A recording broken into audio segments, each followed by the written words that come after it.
I'm pretty sure you're going to find this video really interesting. We're going to talk about a fairly challenging subject which many non-native speakers find very confusing. If you're not really that confident using intensifiers like the ones I just mentioned, this video will be pretty helpful. In this video, we're going to discuss intensifiers, which are extremely common in everyday natural speech. We'll also talk about how to stress intensifiers and how we can clarify what we mean by using different intonation patterns. First things first, what are intensifiers? Intensifiers are adverbs that we add to adjectives or other adverbs in order to make them stronger or more intense. However, some intensifiers actually weaken or limit the adjective or adverb, which we'll talk about in just a moment. Intensifiers can add more clarity or specificity to your meaning when you use certain adjectives or adverbs. In writing, you probably want to choose a more precise word, but we're talking about how people use intensifiers in everyday speech. That's why we'll focus on common adjectives that you probably use on a regular basis. Before we get started, a quick note about stress. Because these are intensifiers and they add additional meaning, we tend to stress them in order to really emphasize that we are strengthening or weakening the adjective or adverb. You'll see what I mean when we start looking at the examples. Let's start by identifying the middle of the range, which is the adjective or adverb all by itself. This game is easy. That movie was good. The news is exciting. The book is interesting. In these examples, we're using the dictionary definition of these adjectives. If we want to strengthen the adjective, we add the word really. This game is really easy. That movie was really good. The news is really exciting. The book is really interesting. Really is a more natural way to say very, and you'll hear it all the time when listening to native speakers. As you can hear, we tend to stress the intensifier in order to express a stronger emotion or feeling. This game is really easy. That movie was really good. I'm really tired. The test was really difficult. Of course, you can use the word very to intensify the adjective. I would say this is a degree stronger than really. The news is very exciting. The book is very interesting. We're very happy. They'll be finished very soon. In natural speech, you'll often hear people substitute the word so for very. We stress the word so by making it longer, louder, and higher in pitch and really holding that vowel sound. We're so happy. This book is so interesting. I'm so tired. That's so exciting. For an even stronger version, you can add the word extremely. We're extremely busy. That test was extremely difficult. The problem is extremely complicated. I'm extremely tired. Instead of using the word extremely, people may choose a stronger, more intense adjective. For example, instead of saying I'm extremely tired, I would probably say I'm exhausted. I might say that test was impossible instead of saying extremely difficult. Beyond that, you'll start to notice that certain intensifiers are more common with certain adjectives. Pay attention to how native speakers use these intensifiers and which adjectives they choose to emphasize how they feel. This is why it's important to learn words in chunks. Some adjectives aren't commonly used with certain intensifiers, even if grammatically it makes sense. To sound natural, you have to listen carefully and pay attention to what you hear people saying. Now let's talk about intensifiers that weaken or lessen the strength of these adjectives. Let's start with the word pretty. This is the word that is often most confusing for non-native speakers. When we use pretty with an adjective, we're toning down the adjective. The adjective by itself would be stronger. The word pretty actually limits or weakens the adjective. Pretty usually means somewhat, so-so, just about average, okay. For example, if you say, that movie was pretty good,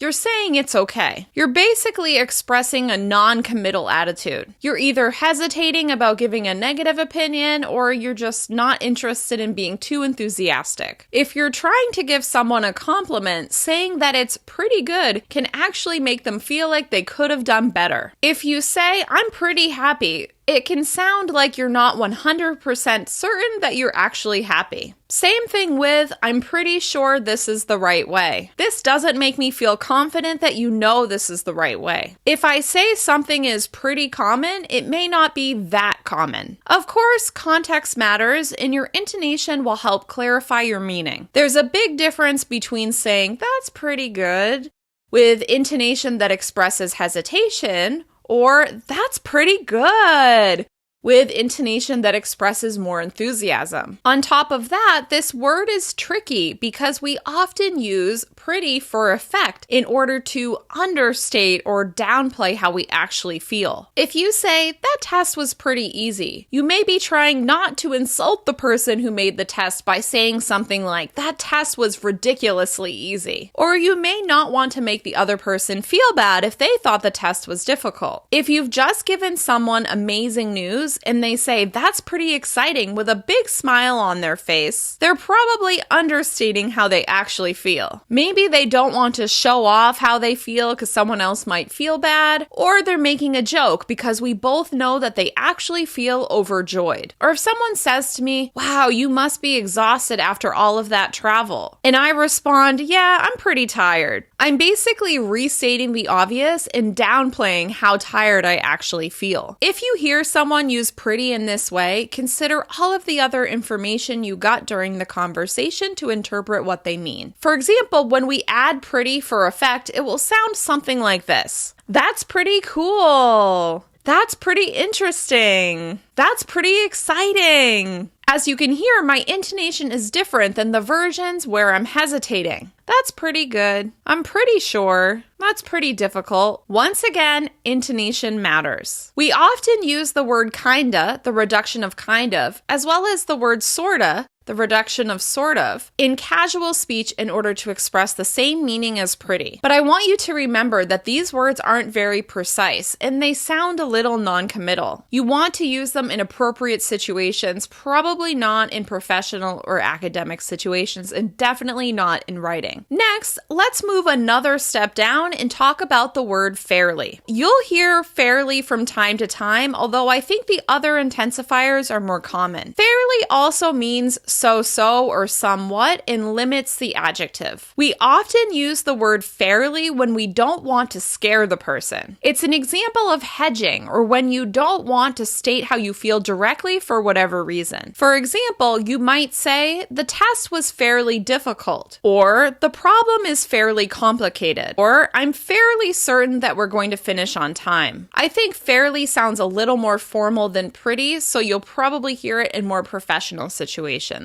The last intensifier that we're going to look at is not really. We often use not really followed by that to weaken the adjective even further. Let's look at some examples. I'm not really sure. They're not really happy. That movie is not really that good. This book is not really that interesting. Once again, you can hear that my intonation is showing a less intense emotion. Basically, I'm expressing the opposite of the original adjective. If I felt enthusiastic about my opinion, I would say, this book is really interesting. But because I don't feel that enthusiastic, I say, this book is not really that interesting. I can show that I'm a little bored with my intonation. This book is not really that interesting. As you can see, intensifiers are a powerful way to add additional meaning to your adjectives, especially when you use them with the right intonation. Let's review the intensifiers we talked about today from weakest to strongest. Not really, or not really that, fairly, pretty, the adjective by itself, really, very, and extremely.